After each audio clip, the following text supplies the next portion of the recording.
Já luna para mais ou menos 2h40 de merdia, central estava notificado de acidente aqui na altura de arriba caminho de Warawara, na onda com auto lumestra Bolter, e na onda que pessoa lota pegar balde auto. Tassina está despachar patrulha de Santa Cruz de Pian, na onda com não chega no sítio, e em verdade na chegada não está bem topa com gente homem pegar balde auto, na onda com a polícia de não parte, a comissão ajuda, e na onda risa e auto de uma maneira ou outra para pôr a saca e chofer de balde auto. A ambulância chega no sítio e também personal de brandweer. Tassina com personal de ambulância está tuna e chofer e promete assistência médica na onda que lamentavelmente não por assim nada mais pele. No sítio te chega especialista de tráfico, te chega polícia técnico e também doutor forênsico.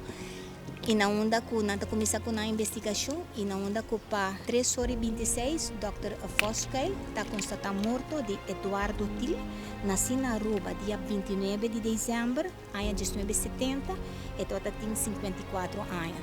E também é de dias morto de tráfico. O corpo policial quer mandar palavra de condolência na família de falecido.